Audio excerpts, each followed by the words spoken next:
ജനങ്ങൾ നിങ്ങൾക്ക് നൽകിയത് വലിയൊരു ഉത്തരവാദിത്തമാണ്. നിങ്ങളുടെ കാലാവധി പൂർത്തിയാകുമ്പോൾ തിരിഞ്ഞു നോക്കുമ്പോൾ ജനങ്ങളോട് ആ കടമ നിർവഹിച്ചു എന്നുള്ള പൂർണ്ണമായ സംതൃപ്തി നിങ്ങൾക്കുണ്ടാകണം. UDF ഒരു മാനിഫെസ്റ്റോ ഇറക്കിയിട്ടുണ്ട്. ആ മാനിഫെസ്റ്റോ നോക്കണം. അടുത്ത 5 വർഷക്കാലത്തേക്ക് അത്ഭുതകരമായ മാറ്റങ്ങൾ ഉണ്ടാക്കി നമ്മൾ ജനങ്ങളോടുള്ള ആ പൂർണ്ണമായ ബാധ്യത നിറവേറ്റണം എന്ന് ഞാൻ വിനയപൂർവ്വം നിങ്ങളോട് അഭ്യർത്ഥിക്കുന്നു. ഇന്ന് പ്രിയങ്കരിയായ എഴുത്തുകാരി ശ്രീമതി ലീലാവതി ടീച്ചർക്ക് ഒരു പുരസ്കാരം, പ്രിയദർശിനി പുരസ്കാരം നൽകിക്കൊണ്ട് പ്രിയങ്കരനായ രാഹുൽജി ഒരു വാക്കു പറഞ്ഞു. അദ്ദേഹം പറഞ്ഞ വാചകം കൾച്ചറൽ സൈലൻസ് എന്നാണ്. സാംസ്കാരികമായി ചെയ്യുന്ന നിശബ്ദത. അതായത് ഫാസിസത്തിനെതിരായി, വർഗീയതയ്ക്കെതിരായി നാം പോരാടുമ്പോൾ നമ്മൾ കാണിക്കുന്ന നിശബ്ദത ഭീരുത്വത്തിന് തുല്യമാണ് എന്നാണ് രാഹുൽജി പറഞ്ഞത്. ഭീരുത്വത്തിന് തുല്യമാണ്.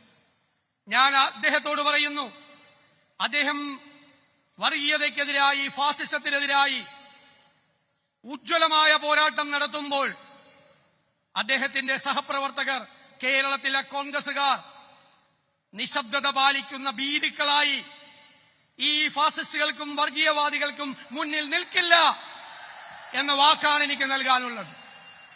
നമ്മൾ കോൺഗ്രസ് ആണ്. നമ്മുടെ സിരകളിൽ ഒഴുകുന്നത് നമ്മുടെ ദേശീയ പ്രസ്ഥാനത്തിന്റെ പൈതൃകമാണ്. അത് കാത്തു സൂക്ഷിക്കാൻ ഓരോ കോൺഗ്രസുകാരും ബാധ്യതപ്പെട്ടവരാണ്. ഈ നാടിനെ ഛിന്ന ഭിന്നമാക്കാൻ, ഈ നാടിനെ കുത്തിക്കീറാൻ ഇവിടെ കുറെ ആളുകൾ ശ്രമിക്കുമ്പോൾ അവർക്ക് കുടപിടിച്ചു കൊടുക്കുന്ന സമീപനം ഈ സംസ്ഥാനത്തെ ഗവൺമെന്റും അവർക്ക് നേതൃത്വം കൊടുക്കുന്ന CPM-ഉം ചെയ്യുമ്പോൾ അതിനെ നമ്മൾ ചോദ്യം ചെയ്യുക തന്നെ ചെയ്യും. ഞാൻ ഇന്ന് പറഞ്ഞു, ഒരു തീപ്പൊരി വീണാൽ ആളിക്കത്താൻ നിൽക്കുന്ന ഈ കേരളത്തിൽ വർഗീയവാദികൾ അതിൽ കാത്തിരിക്കുമ്പോൾ അവർക്ക് തീപ്പന്തമെറിഞ്ഞു കൊടുക്കുകയാണ് CPM ചെയ്യുന്നത് എന്ന് ഞങ്ങൾ ഓർമ്മപ്പെടുത്തുന്നു. ഞങ്ങൾ പറയുന്നു, പിണറായി വിജയനും VD സതീശനും ഒക്കെ ഇല്ലാതാവും, കുറച്ചു കഴിയുമ്പോൾ ഓർമ്മയാകും. പക്ഷെ ഈ കേരളമുണ്ടാകും. കേരളം, നമ്മുടെ വരാനിരിക്കുന്ന തലമുറകളോട് നമ്മൾ ഈ അനീതി കാണിക്കരുത്. കേരളത്തെ വർഗീയമായി ഭിന്നിപ്പിക്കരുത്. അതാണ് നമ്മുടെ അഭ്യർത്ഥന. അതിനുവേണ്ടി എന്ത് വില കൊടുത്തും നമ്മൾ പോരാടുക തന്നെ ചെയ്യും. ഈ വരാൻ പോകുന്ന നിയമസഭാ തെരഞ്ഞെടുപ്പ് മഹായുദ്ധമാണ്. ആ യുദ്ധത്തിൽ വീറുറ്റ പോരാളികളെ പോലെ പൊരുതി 2001-നേക്കാൾ തിളക്കമാർന്ന വിജയം നേടിയെടുക്കാൻ മുൻപന്തിയിൽ ഉണ്ടാകണം എന്ന് ഞാൻ വിനയപൂർവ്വം നിങ്ങളോട് അഭ്യർത്ഥിക്കുന്നു.